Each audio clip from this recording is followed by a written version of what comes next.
শিখাই পাঠায়। তো এই যে বাংলাদেশে এখন স্যার দেখবেন 3 দিনের একটা ট্রেনিং দেয় এই যে আমাদের বিদেশে প্রবাসীদেরকে, বলেন তো 3 দিনে কে কি মানে ইঞ্জিনিয়ার হয়ে যাবে? এই 3 দিনের ট্রেনিং নিয়ে আবার 8,000 টাকা নেয় না 6,000 টাকা নেয় এবং এখানে একটা ব্যবসা করে রেমিটেন্সে।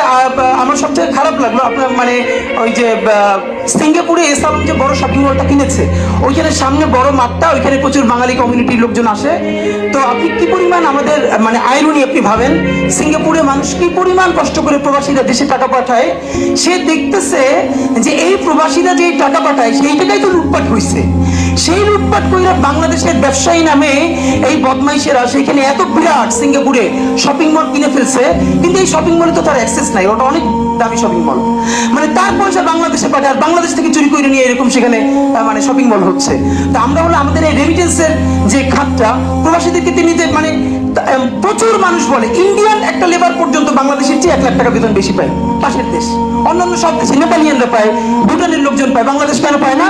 কারণ বাংলাদেশের যে লোকটা যায় সে যায় শুধু এই যে ঘর মোছার জন্য, ভ্যাকুয়াম ক্লিনার দিয়ে কার্পেট পরিষ্কার করার জন্য। ইন্ডিয়া যেটা পাঠায় সে মিনিমাম ওয়েল্ডিং এর কাজ শিখিয়ে পাঠায়। এগুলো কি বরং আমরা মিনিমাম 6 মাসে যদি একটা ট্রেনিং করতে পারি যে কাউকে ওয়েল্ডিং এর কাজটা শিখাই দেয়া। বিদেশে টাইলসের কাজের প্রচুর দাম, বাংলাদেশে কেউ টাইলসের মিস্ত্রি না, সবাই হলো করে টাইলসটা আগাই দেয়, কিন্তু মিস্ত্রিটা হলো ইন্ডিয়ান অথবা অন্য কোনো দেশের। কারণ আমি যদি আমার ভাইদেরকে টাইলসের কাজ শিখাইতে পারি, ওয়েল্ডিং এর কাজ শিখাইতে পারি, তাই তো সে মিনিমাম 2 গুণ আর্ন করতে পারে। সে টাকা তো সে ওখানে মজমস্তি করে না, বাংলাদেশে পাঠায়।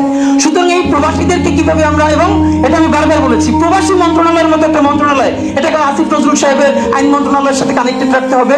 উনি এমনিতে আইন মন্ত্রণালয় নিয়ে প্রচুর ব্যস্ত, একজন ডেডিকেটেড ফোর্স এখানে নিযুক্ত করা ছিল যাতে এই সময়টার মধ্যে প্রবাসীদের জন্য একটা ইম্প্যাক্টফুল কিছু করে ফেলতে পারে, না সেটা করতে পারে নাই। আমরা